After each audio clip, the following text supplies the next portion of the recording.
Global happenings today. We communicate, we analyze global news. Stay tuned. Hello, beautiful people. Welcome to Global Happiness Today.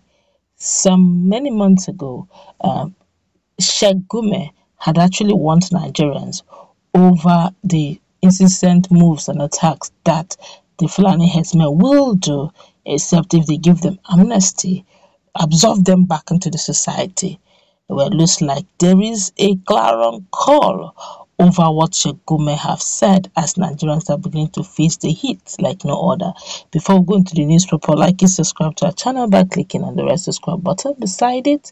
You will see a notification icon. Please go ahead, click on it to get notified as soon as we update our channel on YouTube. Well, in the wake of the rising death toll recorded in an ill-fated Kaduna-born train from Abuja, which was attacked by terrorists around 6 p.m. on Monday, Human Rights Association of Nigeria, Horewa, had asked the federal government to arrest the controversial Sheikh Abubakar Gumi. Sheikh Gumi is an influential cleric who has persistently defended the bandits and other marauders in northern Nigeria. Horewa, in a statement by its national coordinator, Comrade Emmanuel Omubiko, argued that Sheikh Gumi has been outspoken as a bandit sympathizer over the years, including demanding blanket amnesty for daredevil bandits and venturing into forests of Zamfara, Katsina and Niger State to hold discussions with the dreaded bandit, turning the northwest zone to another place of sorrow, tears and blood.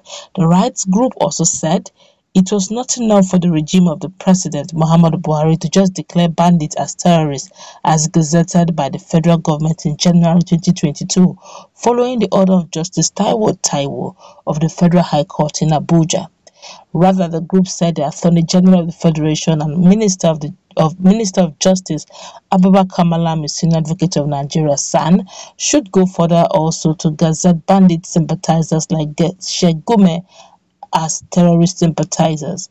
Why did the federal government capture Nnamdi Kanu and slam the blanket ban on the indigenous people of Biafra, Ipob, only for pouring invective against the person of Buhari from his London, United Kingdom base? But the same government, through the National Security Advisor to the President, Major General Babagana Mogono, even openly endorsed the clandestine meetings of terrorists with Sheikh Gumi of Kaduna. Horewa queried.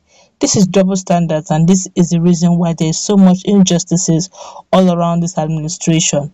Why is the government pretending like it never heard or read on the media when Sheikh Gumi said there will be war if the bandits are declared as terrorists and that he will no longer interface with them after the declaration?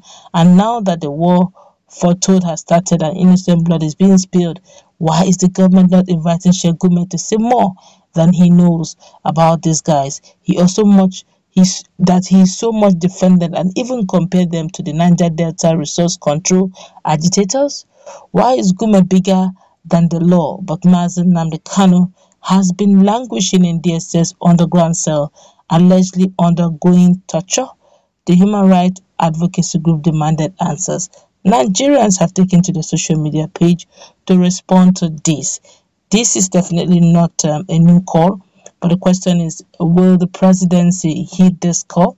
Let's feel the pulse of Nigerians, because there seem to be battle of opinions here. Some persons are for, a lot are against. This one has all you are saying is rubbish. You don't know Gumi at all. Just because he is a cleric on hatred, you want government to arrest him, forgetting about the terrorists you have in your areas. Gumi has not been supportive. He has not been supporting the bandits. He's just trying to bring them to order to lay down their arms. And one of his students, he has never even for once supported any of the act of criminality, be it bandits, Boko Haram, IPOB or ESN. He has been one of their targets, so keep quiet if you have nothing to present. This one here is saying you are the one that should be keeping quiet. Sheikh Gumi's body language and conduct calls for questioning. This one here says, so you are one of the bandits. This one here said, arresting Sheikh Gumi is not the answer. The foundation of our security is faulty. Let's come together to eradicate these problems once and for all. This one here says, you are right, but he needs to answer the questions. Another person answered, how will you stop what the government itself created? Soon as the governors and president and their families will be adopted, where did they get their sophisticated instrument to do all this? Questions that demands answers. This one here said the problem now is beyond arrest of Gumi. What I don't understand now is why have the security agencies abandoned such areas identified as bandit enclave? Even the security novice could even predict a more destructive attack after the first attempt, based on the fact that they're having a field day. This one here is saying Nigeria has expired. What expired in Nigeria, please? Let's see how we can, find a way around this. We're all in this together. Calling it expired nation. Do you have another one that you would call a nation? Okay, for those who have dual citizenship, of course, they can always play with one. But for those who don't have dual, they only have one as in Nigeria. They will have to find a way around it, either through dialogue, restructuring, or through having separate states.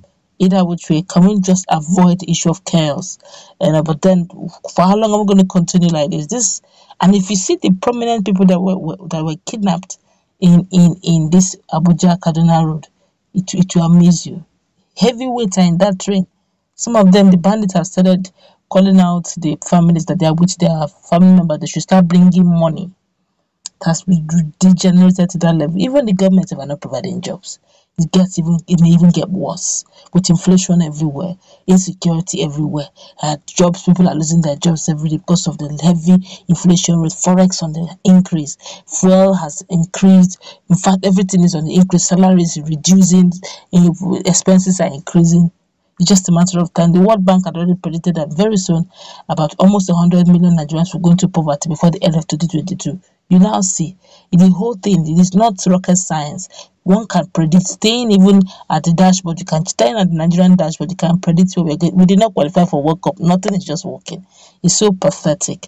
This one here is saying, all this depicting episode. I don't understand what it's trying to write, but lots of people have been exchanging words down there. This one here is actually saying that when PDP Jonathan was in power, was it not happening the same way? People are just politicizing this thing. People are dying every day. You're busy talking about APC and PDP. When the bandits go to arrest or go to kidnap people, do they ask, are you a PDP member? Do they ask, are you an APC member? They don't even ask you those questions. They don't even ask you. They just pick whoever they pick. They don't ask you, do you have money, or is your father Linko Dangote, or is your father President Muhammadu Buhari? They just pick arbitrarily. It's when they now get the find out, okay, oh, we have a big fish here. You see that this whole issue of insecurity that has no respect. Even if you are a politician right now with so many security oddities and details following you, what about your relative, your cousin, your niece, your nephew, who do not have oddities following him or her? What will be their fate? Let's do something for the sake of the next generation, for the tomorrows of the children born and unborn. That way we'll have conscience in dealing with things we do right now. That's what